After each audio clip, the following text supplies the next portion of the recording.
You are worthless. You have always been worthless. And you will die worthless.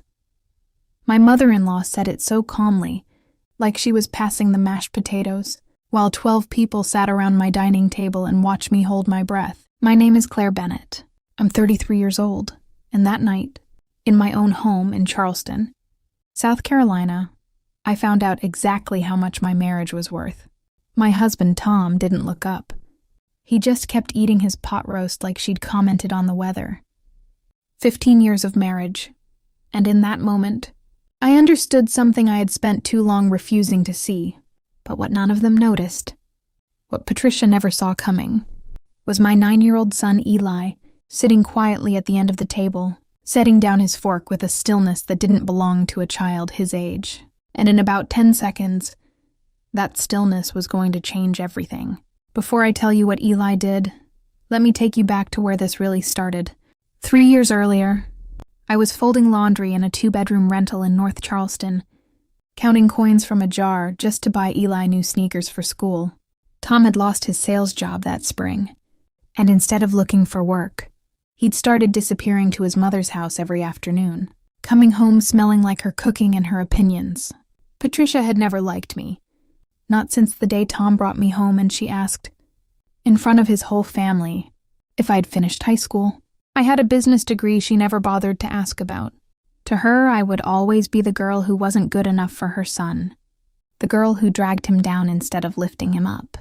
I told myself it was just words. I told myself I could survive her words. I had no idea how wrong I was. By the following winter, things had gotten worse in ways I never saw coming. Tom still hadn't found steady work, but somehow there was always money for his mother's investments. A new roof for her sunroom, a down payment on her car, while our own refrigerator sat half empty. When I asked where the money was going, he told me I wouldn't understand. That family took care of family. I wanted to ask him when I had stopped being his family. Patricia started showing up unannounced, letting herself into our rental with a key Tom had given her without telling me.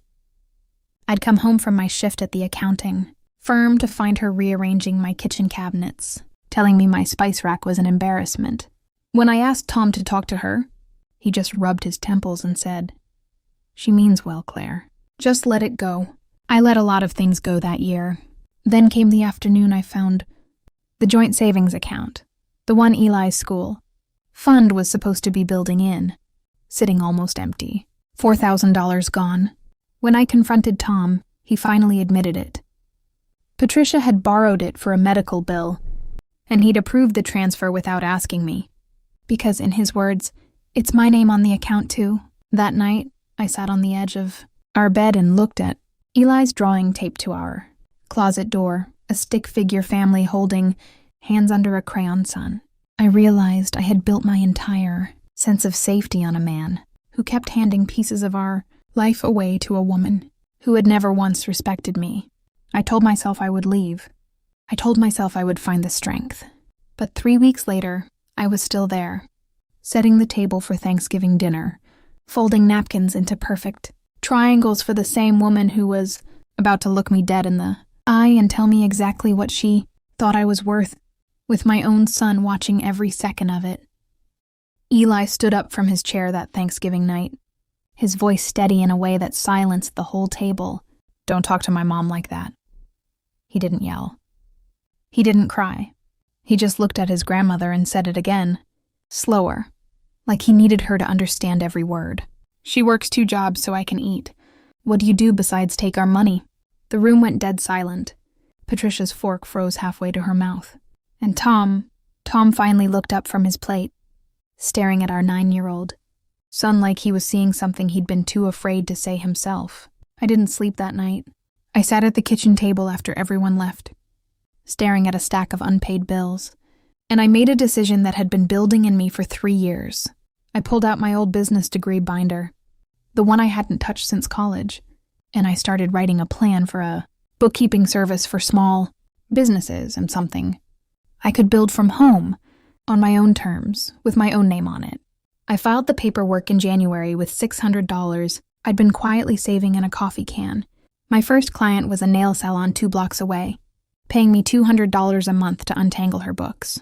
My second client almost didn't happen. I sat in my car outside his auto shop for 10 minutes, rehearsing my pitch, terrified he'd say no like everyone else had. He said yes. By spring, I had 11 clients.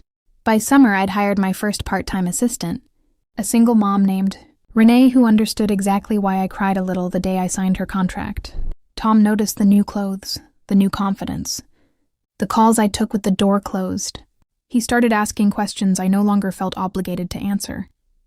I wasn't the girl who never finished anything anymore. I was building something that was entirely mine, and for the first time in years, nobody could take it away from me. By the following year, my bookkeeping business had grown into a real firm. Bennett Financial Solutions, 4 employees, 32 clients, and a lease on a small office on King Street. The same woman who once asked if I'd finished high school now had a daughter-in-law with her name on an actual storefront. Tom didn't handle it well. The more independent I became, the more resentful he got, until one night he admitted what I'd already suspected. He'd been giving Patricia money from our joint account for over a year, money that was supposed to go toward Eli's college fund. That was the last piece I needed. I filed for divorce the following week. The settlement wasn't a fight. My lawyer had bank records, receipts, everything. The judge awarded me the house, full custody, and reimbursement for every dollar quietly siphoned to Patricia over the years. Tom moved into his mother's spare room, the same house he used to disappear to every afternoon. And this time, there was no one left to come home to. Patricia tried calling me twice after the divorce. I didn't answer either time. Some relationships don't deserve a second chance just because the storm passed. Tonight, Eli and I sit at our new kitchen table in a house I bought with my own name on the deed, eating dinner without anyone measuring my worth out loud. He asked me the other day if I was proud of him for standing up that night. I told him I wasn't just proud. He was the reason I finally stood up for myself. 2. What I learned is this. Sometimes the people who are supposed to protect you won't, and sometimes the courage you need is standing 3 feet tall, right beside you. Worth was never something Patricia had the power to decide. It was something I had to decide for myself. If this story meant something to you, I'd love to hear your thoughts in the comments.